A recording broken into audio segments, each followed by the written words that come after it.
Hello everyone, welcome back to the channel. Today I managed to do a voice commentary because so many of you have been asking for it, and believe me, I wanna do more of these as much as I can, but the thing is that I'm recording most of my runs from my work. So it's really hard for me to do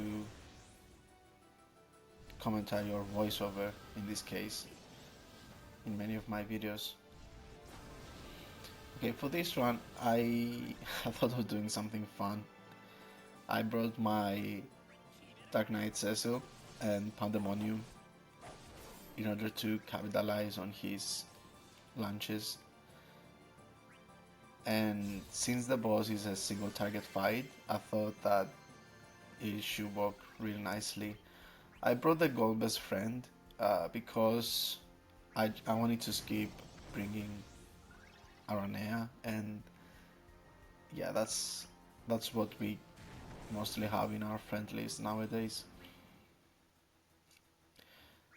Um, this first wave, they are they're weak to darkness, so that's just a bonus for me, which I actually didn't think about it before thinking of bringing Cecil. Now, the thing with Zack's Zack being both melee and having a magic EX in this stage is that when the boss uses his recast ability, I think it's called Iron Burst, he switches between resisting magic and being weak to elemental attributes. I think it's all of them, but I'm pretty sure that darkness is in one of them. There, I had to skip my Yishtala's EX turn because I got a message from work, and I just cut it out of the video. So I think I should mention that.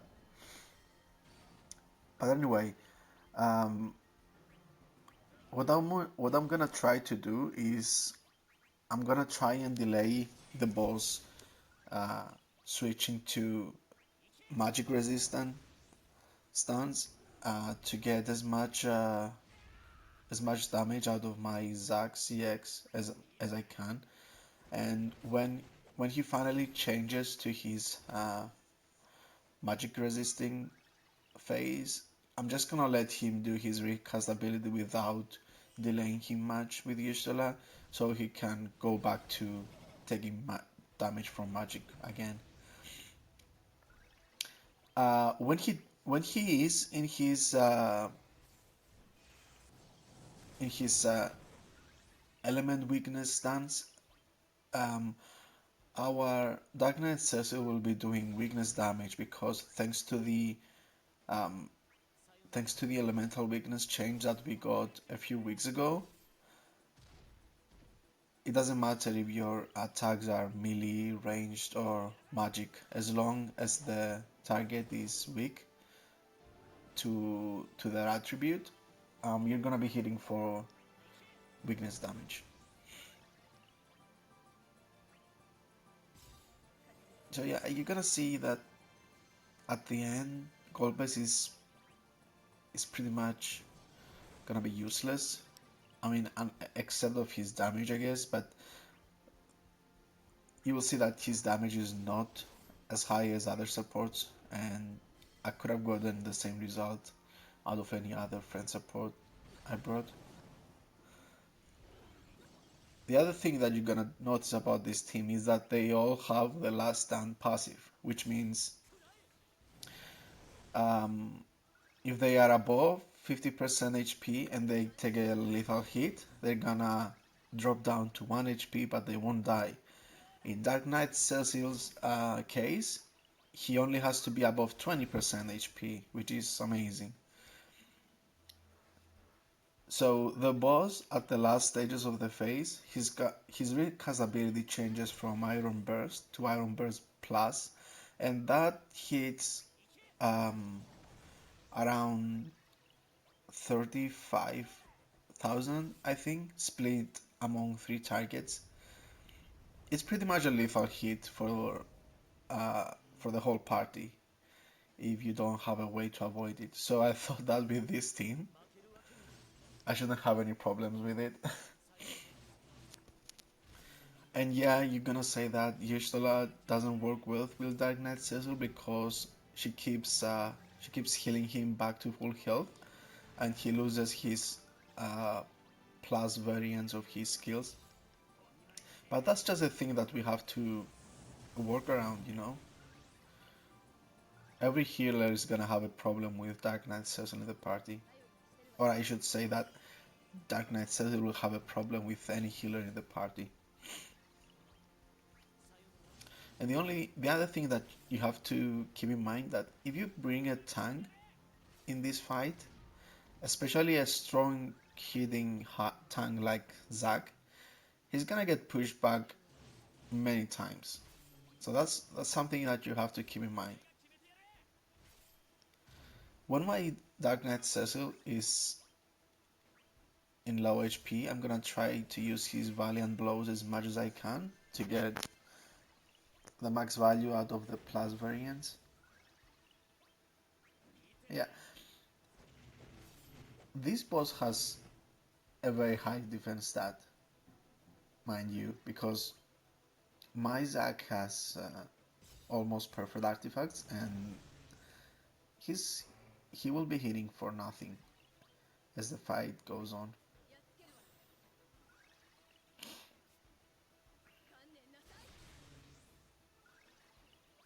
Also, another thing that I want to mention is that Dark Knight Celsius C65 ability is really nice right after Y'shtola's EX when he's back at full HP.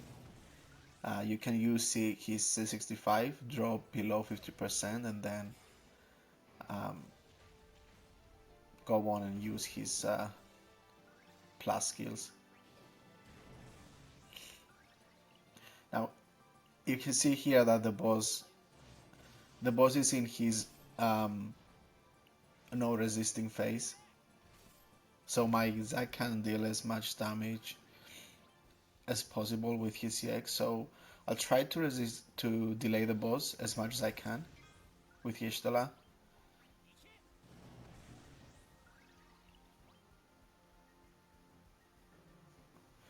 And Zack is a unit that can last you for a very long fight as long as you keep using his abilities in a smart way.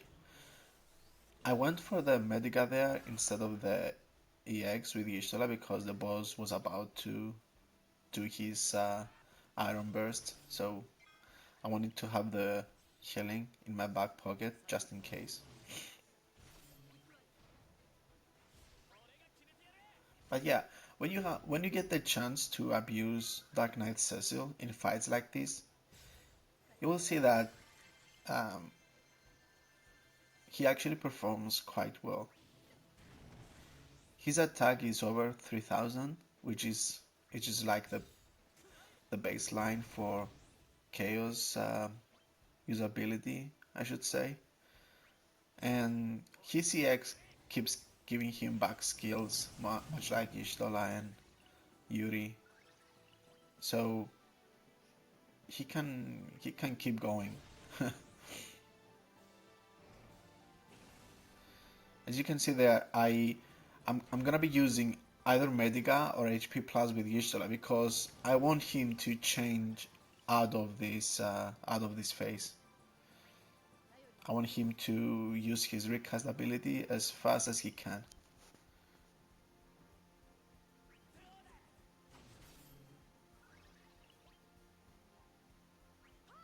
1 HP plus again.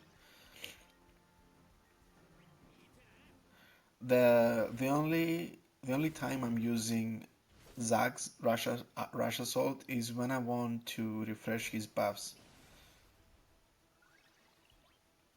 because his skill count is not that high and his HP plus is quite amazing, which is enough to make him last in any kind of fight.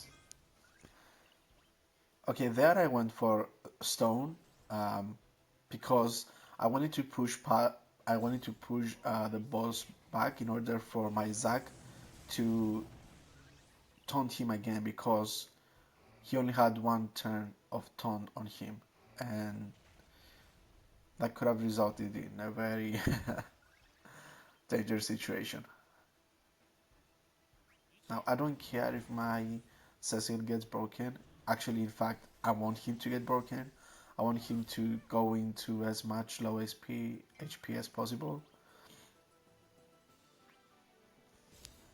But yeah, it would have been nice if my Ishtola's EX wasn't ready here.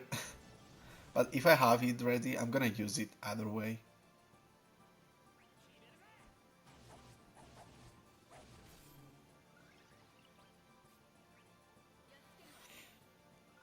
Always remember to use your C65 with the Ishtola, guys. Don't ever forget that, because I find myself forgetting that many times.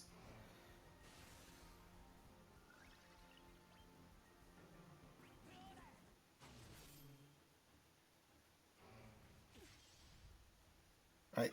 When the boss does his AOE Brave attack, I think it's called Reaper, he always follows it up with Metal Rush. Even if he has even if he has enough Brave for a lethal hit, he's not gonna do it for some reason. I think that's how the fight is coded.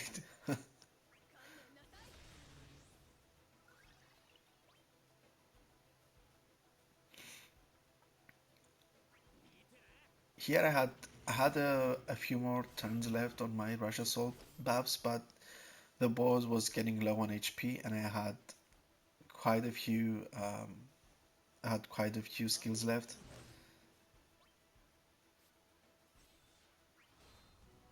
There I went for the C65 before using my summon,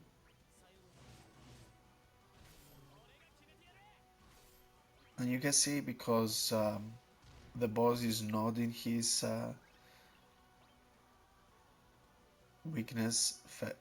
magic weakness phase. My Cecile is not hitting for as much, but with Y'shtola, with Y'shtola's Mediga, that doesn't matter, because we can get a full value out of Valiant Blow. Look at that, 206,000.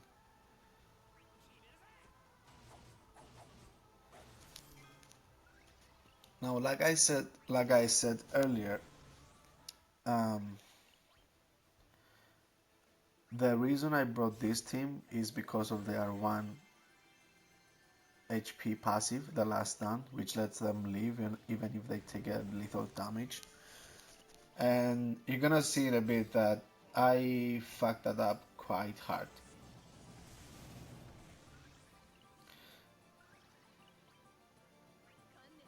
Meaning that I thought that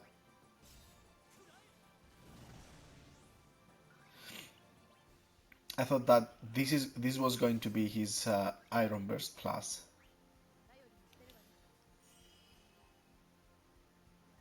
but it wasn't.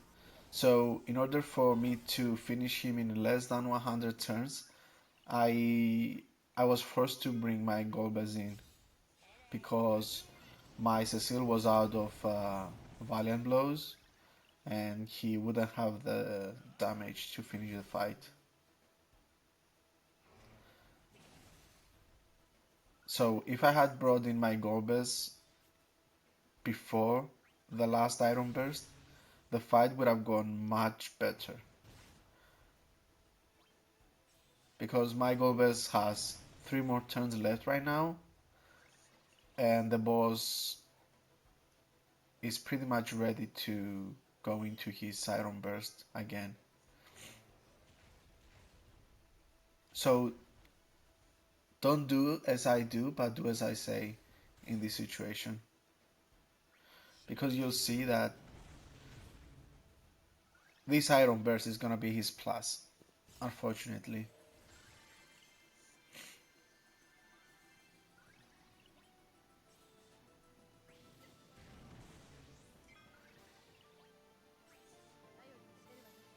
and that will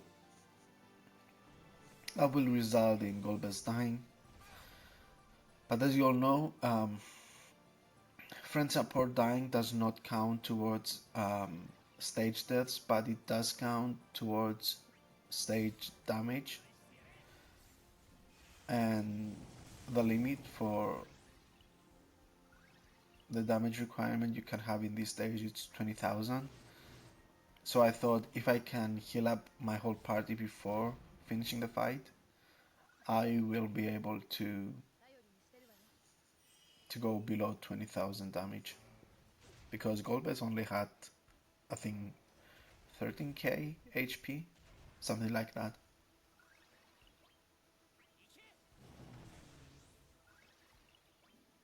So yeah, if my Cecile was in if my Cecile was in the fight during that Iron Burst Plus, it would have been fine, because they all three of them would have gone down to 1 HP, and I would have been able to finish the fight perfectly.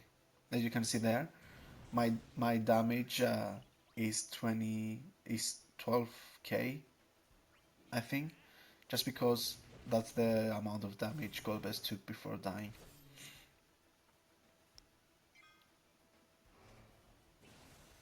And we have we have 2 more turns left to finish this fight.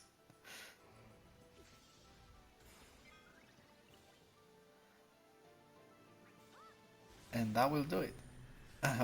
Exactly 100 turns, but thanks to the amount of launches we did to the boss, you will see that our score was more than enough. That was amazing. And I'm screenshotting that.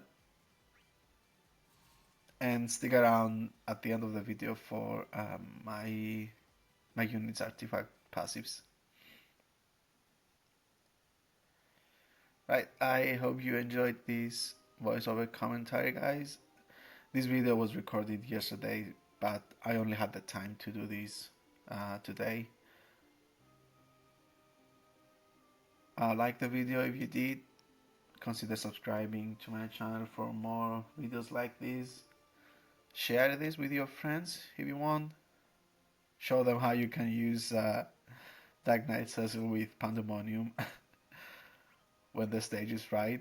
And I'll see you guys in the next video. Bye bye.